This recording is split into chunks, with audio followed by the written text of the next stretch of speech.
Assalamualaikum warahmatullahi wabarakatuh. Alhamdulillah wassalatu wassalamu ala Rasulillah wa ala alihi wa ashabihi wa man sara ala nahjihi ila yaumiddin, amma ba'd. Santri-santriku, semoga Allah Subhanahu wa taala menjaga antum dan keluarga di rumah. Alhamdulillah kita bertemu lagi pada pelajaran adab, dan ini pertemuan yang ketiga sampai kita pada adab yang kedua. Thaniyan, al-amalu bil ilmi wal bu'du anil ma'asi. Adab yang kedua yang semestinya dimiliki oleh penuntut ilmu adalah mengamalkan ilmu dan menjauhi segala bentuk maksiat. Karena sejatinya ini adalah buah dari ilmu. Buah dari ilmu. Ilmu dituntut untuk diamalkan. Al-ilmu nafi' wal ilmu alladhi yatba'uhu al-amal. Ilmu yang bermanfaat adalah ilmu yang diiringi, yang diikuti oleh amalan. Ilmu tanpa diamalkan maka ini tidak bermanfaat, tidak memberikan manfaat bagi pemiliknya, apalagi bagi orang lain. Kata pepatah Arab, al-ilmu bila amalin kasyajaratin bila samar. Ilmu yang tidak diamalkan bagaikan pohon yang tidak berbuah. Wal alimu alladhi la ya'mal bi ilmih sayus'al anhu yawmal qiyamah. Dan orang yang telah mengetahui ilmu alias alim yang tidak mengamalkan ilmunya kelak akan ditanya tentang ilmunya pada hari kiamat. Qala ta'ala, Allah Subhanahu wa ta'ala berfirman, Ya ayyuhalladzina amanu lima taquluna ma la taf'alun. Wahai orang-orang yang beriman, mengapa kalian mengatakan apa yang tidak kalian kerjakan? Kabura maqatan 'indallahi an taqulu ma la taf'alun. Sungguh amat besar kemurkaan di sisi Allah Subhanahu wa taala kalian mengatakan apa yang tidak kalian kerjakan. Dalam ayat yang lain, Qala subhanahu, Ata'muruna an-nasa bil birri wa tansawna anfusakum wa antum tatluna al-kitab afala ta'qilun. Apakah kalian memerintahkan manusia untuk melakukan kebaikan sementara kalian sendiri melupakan diri kalian? Wa antum tatluna al-kitab, dan kalian membaca Alkitab. Afala ta'qilun, tidakkah kalian berfikir? Wala syakka anna taqwallahi wal istiqamati ala syar'ihi wal i'tisami bil kitabi was sunnati huwa silah alladhi yanbaghi li talibil ilm alla yatakhalla anhu abada. Dan tidak diragukan lagi bahwasannya takwa kepada Allah Subhanahu wa taala, istiqamah, konsisten di atas syariatnya, berpegang teguh dengan Al-Quran dan Sunnah merupakan senjata yang selayaknya dimiliki oleh penuntut ilmu. Ya, selayaknya bagi penuntut ilmu untuk tidak mengosongkan diri darinya selamanya. Liyanala ridallahi subhanahu, apabila dia menginginkan untuk mendapatkan ridho Allah Subhanahu wa taala, wa yadhfar binuril ilm, dan mendapatkan cahaya ilmu, wa barakatihi wa fadlihi, keberkahannya dan keutamaan ilmu. Qala ta'ala, wattaqullah wa yu'allimukumullah wallahu bikulli syai'in alim. Bertakwalah kalian kepada Allah Subhanahu wa taala, niscaya Allah akan mengajarkan kalian, dan Allah Subhanahu wa taala terhadap segala sesuatu Maha mengetahui. Di paragraf ini muallif ingin menjelaskan sebab-sebab seorang mendapatkan ilmu. Bahwasannya sebab yang terbesar seorang mendapatkan ilmu adalah dia bertakwa kepada Allah Subhanahu wa taala dan konsisten di atas ketakwaannya, serta dia berpegang teguh dengan Al-Quran dan Sunnah. Perintah yang ada dalam Al-Quran dan Sunnah dia ikuti, larangan yang ada dalam Al-Quran dan Sunnah dia jauhi. Waqad bayyana Rasulullah sallallahu alaihi wasallam anna al-'alima yus'al an ilmihi yawm al-qiyamah. Dan Rasulullah sallallahu alaihi wasallam telah menjelaskan bahwa seorang yang alim, seorang yang telah mengetahui ilmu sedikit ataupun banyak, yus'al an ilmihi yawmal qiyamah, ini akan ditanya tentang ilmunya pada hari kiamat. Mada amila fih, apa yang telah diamalkan padanya. Qad rawat Tirmidzi an Abi Barzah al-Aslami, telah meriwayatkan Al-Imam Tirmidzi dari Abi Barzah al-Aslami.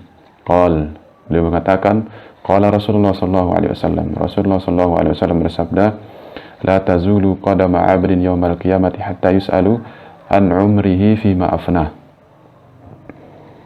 tidak akan bergeser kedua kaki seorang hamba pada hari kiamat sampai dia ditanya tentang umurnya, pada apa dia habiskan. Wa an ilmihi fima fa'al, tentang ilmunya pada apa dia amalkan. Wa an malihi min aina iktasabahu wa fima anfaqahu, tentang hartanya dari mana dia dapatkan dan kemana dia belanjakan.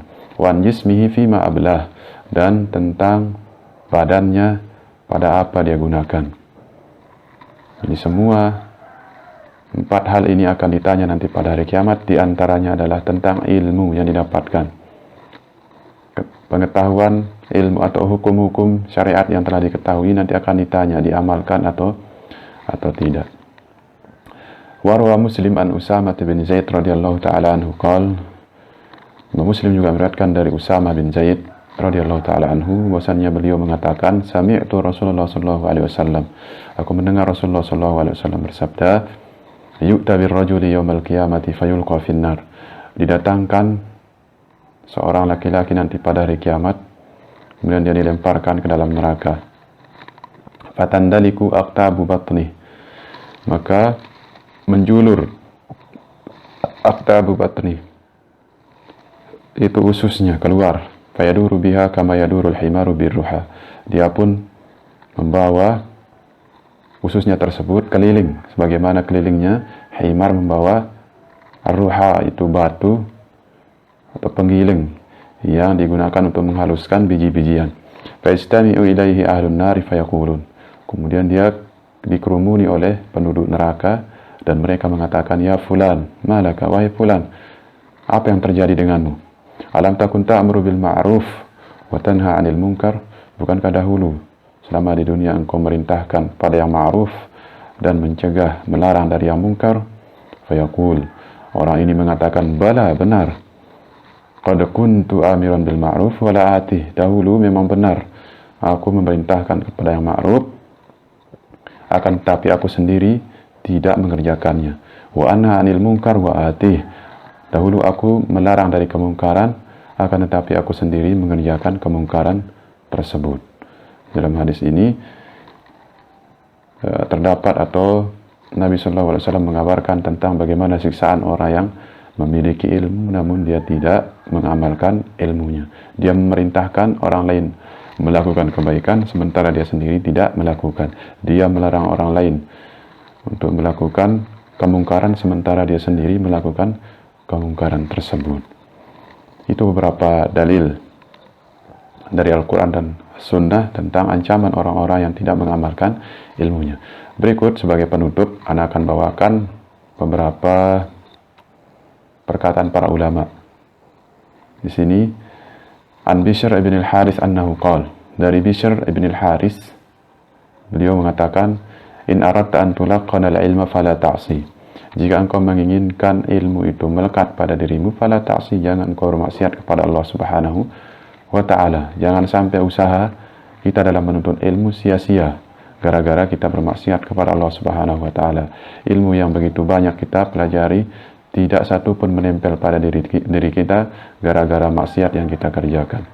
Kemudian di bawahnya wa anil Qasim bin Abdurrahman, dari Qasim bin Abdurrahman qala, beliau mengatakan, qala Abdullah mengatakan, inni la ahsibur rajula yansal ilma bil khati'ati ya'maluha, sungguhnya aku mengetahui atau meyakini bahwasanya seorang melupakan ilmu yang telah dia ketahui dengan sebab dosa yang ia kerjakan. Jadi dampak buruknya dosa yang kita kerjakan itu bisa menghilangkan ilmu yang telah kita pelajari. Terakhir sebagai penutup, perkataan Al-Imam Syafi'i yang terkenal ketika mengeluhkan tentang buruknya hafalan beliau. Kata beliau, syakautu ila waqi'in su'a hifdhi farsyadani ila tarkil ma'asi wa akhbarani bi anna al-ilma nurun wa nurullahi la yuhda li'asi. Aku mengadu kepada Waqi' tentang buruknya hafalanku, maka beliau pun membimbingku untuk meninggalkan maksiat. Wa akhbarani bi anna al-ilma nurun, dan memberitahuku bahwa ilmu itu adalah cahaya. Wa nurullahi la yuhda li'asi, dan cahaya Allah Subhanahu wa ta'ala tidak akan pernah diberikan kepada ahli maksiat. Maka adab yang kedua yang harus dimiliki oleh setiap penuntut ilmu adalah mengamalkan ilmu tersebut serta menjauhi maksiat, supaya ilmu yang kita tuntut benar-benar nempel pada diri kita dan memberikan pengaruh yang baik, memberikan manfaat pada diri kita. Demikian santri-santriku, semoga Allah Subhanahu wa taala merahmati antum semua. Pelajaran kita pada pertemuan ini mudah-mudahan bermanfaat. Barakallahu fikum. Assalamualaikum warahmatullahi wabarakatuh.